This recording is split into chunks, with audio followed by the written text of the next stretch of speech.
When you think about the new space race, what comes to mind? Probably rockets, right? SpaceX, Blue Origin.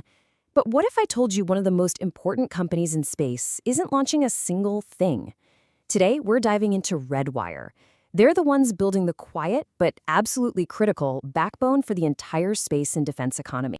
It's like this. Think back to any gold rush in history. We always hear about the guys who struck it rich, the prospectors. But who really made the guaranteed money? It was the folks selling the picks, the shovels, the blue jeans. Well, that's exactly Redwire's game plan for the 21st century space race. They're betting the house on being that essential supplier. All right, so what does being the picks and shovels of space actually mean? Well, it means Redwire is building the stuff that's totally non-negotiable, the hardware that literally every single mission needs to work, no matter if it's from NASA, a private company, or another country. So you've got all these companies focused on the getting there part, the launch. Redwire, they're all about what happens after you get there. We're talking about the power grids, the docking ports, the communications, all the fundamental stuff that turns a metal can floating in space into an actual functional spacecraft. Okay, so if you're selling the tools, how do you stop someone else from just selling the same tools cheaper? How do you defend your turf? For Redwire, the answer is some seriously game-changing proprietary tech that creates these huge, powerful moats around their business. And it really all starts with their crown jewel. Meet ROSA. That stands for Roll-Out Solar Array. Now, forget those old-school, heavy, rigid solar panels that unfold with all these clunky motors and hinges. ROSA is totally different. It's basically a high-tech solar blanket that rolls up super tight for launch, and then, get this, it just unfurls itself in space using its own built-in tension. So simple, but so brilliant. And that difference? It's not small. It's everything. ROSA gives you 20% more juice while taking up just a quarter of the space of the old stuff.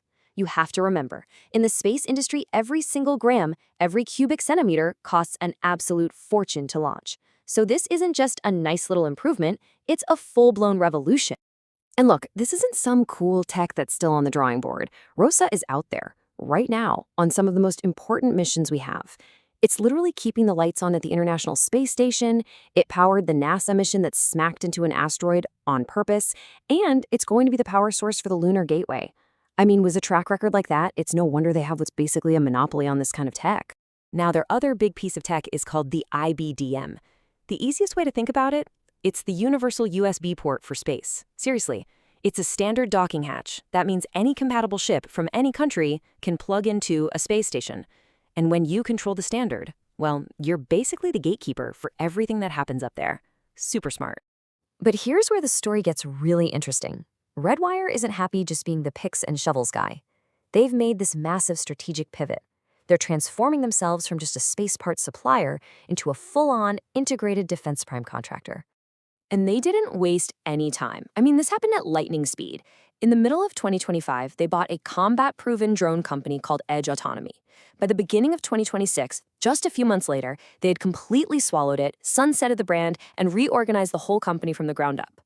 So now, the company has two very distinct sides. You've still got the space division, that's the home of RASA, IBDM, all the stuff we just talked about. But now you've got this whole new defense tech division, which is all about autonomous drones, high-tech sensors, and that kind of thing. So why do this? What's the master plan? It's all about creating a complete sensor-to-shooter chain. Think about it. Redwire's hardware in space, their sensors, can spot something on the ground. And now, thanks to this acquisition, they can also sell you the tactical drone that goes and deals with that target. It connects the eye in the sky directly to the boots or, propellers on the ground. It's the whole package, all from one company.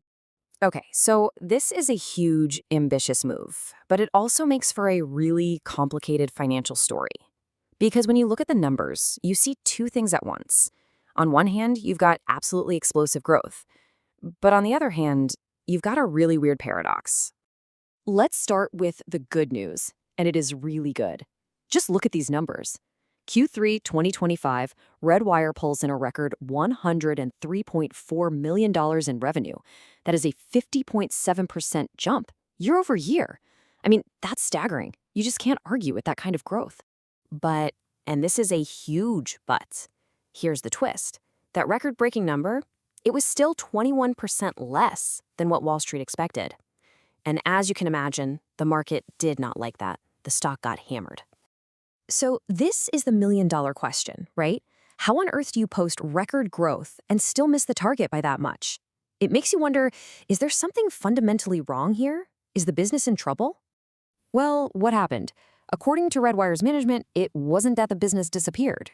It was government bureaucracy. Classic, right? They said that delays in getting U.S. government contracts finalized just pushed a chunk of revenue from one quarter to the next. They called it a timing impact, which is corporate speak for, don't worry, the check is in the mail, it's just a little late. And they've got the receipts to back that story up. Check this out. Redwire is sitting on a contracted backlog of over $355 million.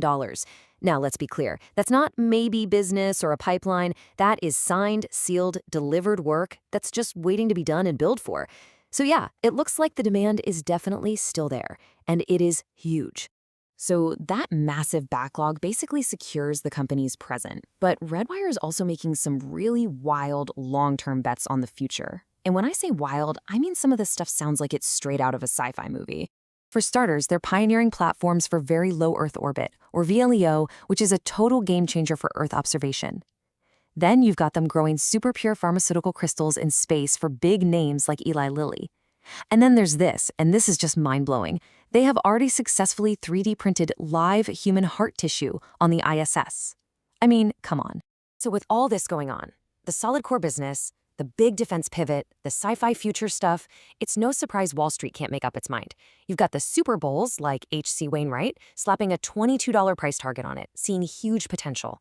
And then on the other side, you've got the bears at Bank of America saying it's worth maybe $6 because they're worried about execution.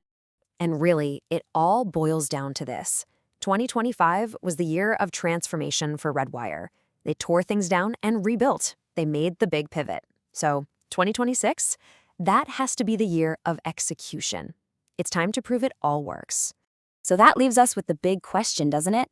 The technology is absolutely dominant, the strategy is incredibly bold, and that order book is overflowing. There's no doubt Redwire is building the infrastructure for tomorrow. The real question is, can they turn that massive backlog, that incredible potential, into actual profit today?